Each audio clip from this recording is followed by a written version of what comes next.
అయితే తులారాశి వారికి చూసుకున్నట్టయితే కనుక గ్రహస్థితులు చంద్రుడు 10వ స్థానంలోను, శని భగవానుడు 5వ స్థానంలోను సంచారం చేస్తున్నారు. ఈ సంచార ఫలితాలు ఉద్యోగంలో ఉన్నత స్థానానికి వెడతారు.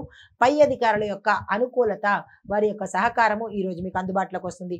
వ్యాపారంలో మంచి అభివృద్ధి, లాభాలు తెచ్చిపెడుతుంది. గౌరవం పెరుగుతుంది. తండ్రి యొక్క ఆరోగ్యము గతంలో కన్నా ఇప్పుడు మెరుగ్గా ఉండే అవకాశం ఉంది. చెప్పదగిన పరిహారము, నవగ్రహ ఆలయంలో శని భగవానుడికి నువ్వుల నూనెతో దీపం పెట్టినట్టయితే కనుక మంచి ఫలితాలు పొందుతారు.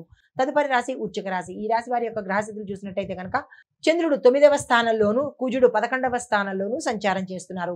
ఈ సంచార ఫలితాల ద్వారా మీకు అదృష్టం కలిసి వచ్చే అవకాశము, యాత్రలు శుభప్రదంగా ఉండడము, ధార్మికం మీద ఆసక్తి పెరగడము, విద్యార్థులకు మంచి ఫలితాలు రావడము, స్నేహితుల యొక్క సహాయ సహకారాలు అందుబాటులోకి రావడము, ఆకస్మిక ధనప్రాప్తి రావడము, శుభకార్యాలకు అప్రయత్నంగా నిర్ణయాలు తీసుకోవాల్సి రావచ్చు, లేదా దానికి సంబంధించిన ధనము అప్రయత్నంగా అందుబాటులోకి రావచ్చు.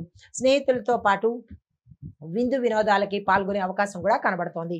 అయితే మీకు చెప్పదగిన పరిహారము, సుబ్రహ్మణ్యేశ్వర స్వామి వారికి మీ పేరిట పాలను సమర్పించే ప్రయత్నం చేసుకోండి. ఇక్కడ అభిషేకం కాదు, పాలను మీ చేత్తో స్వామివారికి ఇచ్చినట్టయితే కనుక మంచి ఫలితాలు పొందుతారు.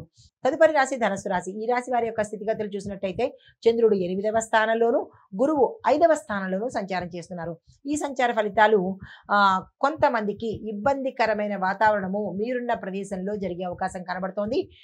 కొన్ని గుట్టు బయటకు వచ్చే అవకాశం కానీ, లేదా మీరు గతంలో చేసిన తప్పులు ఇప్పుడు బయటపడడం కానీ, ఇలాంటివేవో కొంత ఇబ్బందికరమైన వాతావరణము మీరున్న ప్రాంతంలో, కార్యాలయంలో కావచ్చు, మీరున్న పనిచేసే ప్రాంతంలో కావచ్చు, ఎక్కడైనా కావచ్చు బయటపడే అవకాశం కనబడుతోంది. ఈ విషయంలో జాగ్రత్తలు తీసుకోండి. అయితే ఆరోగ్యం పట్ల జాగ్రత్తగా ఉండవలసిన పరిస్థితి. ఆర్థిక విషయాల్లో జాగ్రత్త వహించండి. పెద్దల యొక్క సహాయము ఈ సమయంలో మీకు అవసరం పడవలసిన పరిస్థితి ఏర్పడుతుంది. ఓర్పు పాటించండి. ఖర్చులు పెరిగే అవకాశం కనబడుతోంది. ధన మూలకంగా మోసపోవడం కూడా జరిగే అవకాశం కనబడుతోంది. అయితే ఓవరాల్గా చెప్పినట్టయితే కనుక ధనుసు రాశి వాళ్ళకి ఈ రోజు కూడా అంత బాగా లేని పరిస్థితి గోచరిస్తోంది. చెప్పదగిన పరిహారము, గోమాతను సేవించండి. గోమాతకు నీరును, తర్వాత ఆహారాన్ని మీ చేత్తో పెట్టే ప్రయత్నం చేసుకోండి.